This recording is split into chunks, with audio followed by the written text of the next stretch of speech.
All right, guys, welcome back. It's Rich with Spokane Home Guy Group and One Property Network, and I'm joined again this month to go over the May recap, and joined by Mike Hogan with Chimney Rock Mortgage. And today we're going to cover the market recap for the month of May, both for real estate and interest rates.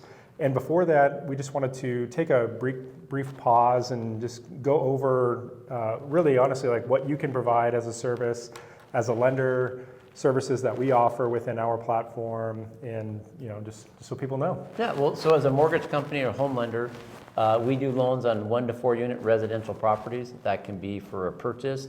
It could be for a purchase of a primary residence, a purchase of a second home, or an investment property. And then also we obviously can do refinances on all those properties as well. Yeah. So that's what we can help you do. Awesome.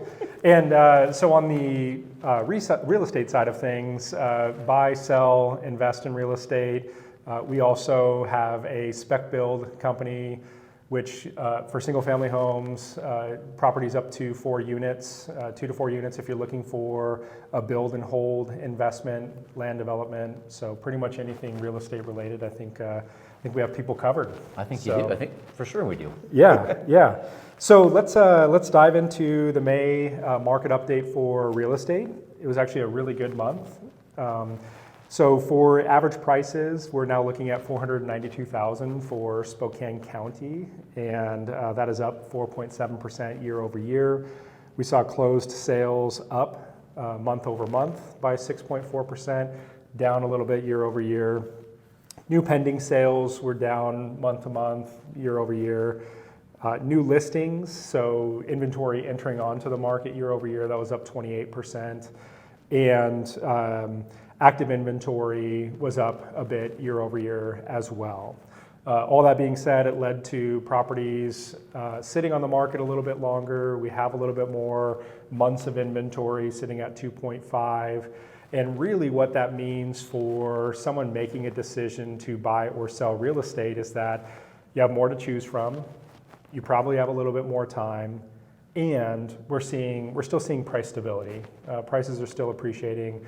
Prices are still going up, as real estate has done historically. And so what are we seeing on the rate side of things? Well, so May kind of started off with rates a little bit better, kind of where they are at today. They dipped a little bit, but as reaction to what some of the things the Federal Reserve Bank was doing and some of the financial numbers coming out showing inflation is starting to stabilize, some of the impacts of the economy and some of those sorts of things, consumer sentiment and those sorts of things are dropping, which long-term could lead to the Federal Reserve Bank lowering their interest rate, and following that would also mean inflation's going down. So interest rates could get better sometime down the road, but then again, we are also, 5 or 6 months away from a presidential election, and that will have some sort of effect on what's going on in the financial markets.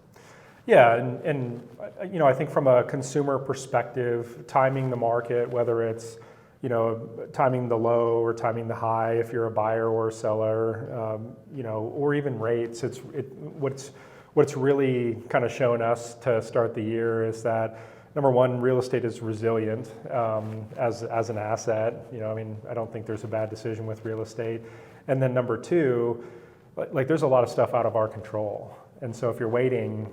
It's interesting. So I pulled up some statistics, and going into the 2016 election, we knew there wasn't going to be an incumbent. It was 2 new people running, and I think most people, including myself, would have thought when we woke up on that Wednesday morning and Donald Trump had won the presidency, that interest rates would actually drop, and no, they didn't. Over the next 2 months, they actually went up almost 0.5 point. The thought process with the traders was that Donald Trump would do some things, lower corporate taxes, and therefore stocks would be more popular. And typically, as stocks become more popular, bonds become less popular, and that's where the money went for the first, 2 months or the end of 2016, which I think would probably surprise most people if that's what happened. Yeah. Well, and we've talked kind of throughout the week in preparing for this, and it's the first time in history where people know what to expect from either candidate. Both have been president. Correct. One currently is, obviously, and then the other had been. So. It takes away a bit of uncertainty as to policy and how that might affect. Well, yeah, and it's interesting if you think about it, because I was looking up today, if your thought process is that you think home rates are going to get better if Donald Trump is elected president, last time that's not what happened. So, you know, I don't know if anybody can tell you that's what's going to happen this time, but in 2016, that is not what happened. Yeah, yeah. And I mean, for everyone that's been waiting for rates to come down, I think a majority of people have just decided, you know, I'm seeing prices still go up. I'm seeing, you know, inventory, while it went up a bit year over year, month over month, we are still at depressed levels historically. And with rates stabilizing more or less, you know, there's no better time than now to make a decision, and especially if it's one that's a life decision, a marriage, divorce, new kid moving out. Yeah. So most real estate decisions are, you know, a life need decision. Yeah, especially if you're buying your primary residence. I mean, most of us aren't buying it as necessarily a financial investment, although it will turn into that. Most of us are buying it because it provides stability for our family. It's meeting a goal that you've always wanted to have. Or in the same token, you can do things to your house now. It's your house. You can decide what paint colors you're going to put in the house. You can decide what plants you want to plant. So to me, if you're ready to buy a house, now is the best time to buy a house. Yeah. Maybe 5 years ago it would have been better, but you already skipped that. So. Well, and even if you look back 5 years, like you still have a negative that you can hold on to. There's overbidding. There's too many buyers. There's, you know, whatever it may be. And at the time, if you're paying 10 or 15% more on a house just simply because of supply and demand, you still thought it was expensive. Like you still thought that like you're paying more than what you wanted to, and you know, it's just never. It's all relative. It's never the perfect time to purchase. I think the same thing could be also spoken about the house itself. If you're holding out for the perfect house, you might be holding out for 2 or 3 years. So, you know, if this is where you know this is fulfilling a need, and the house will meet your needs. You know, the other thing about buying is you can also make the repairs you want to make it your own. Yeah.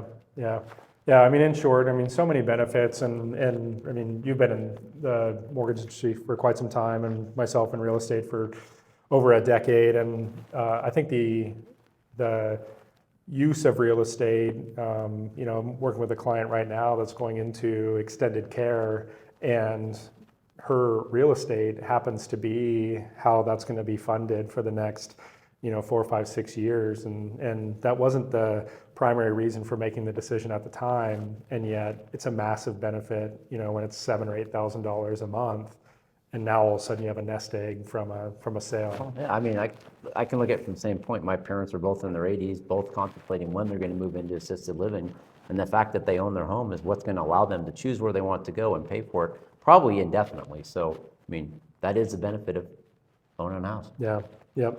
How can somebody reach you if they're looking to refinance, purchase? Can be reached at 509-747-1300. We're also on the intraweb, and you can find us on Facebook and Instagram. Al Gore invented that, didn't he? He did. Along with pants, I think. Yeah. Yeah.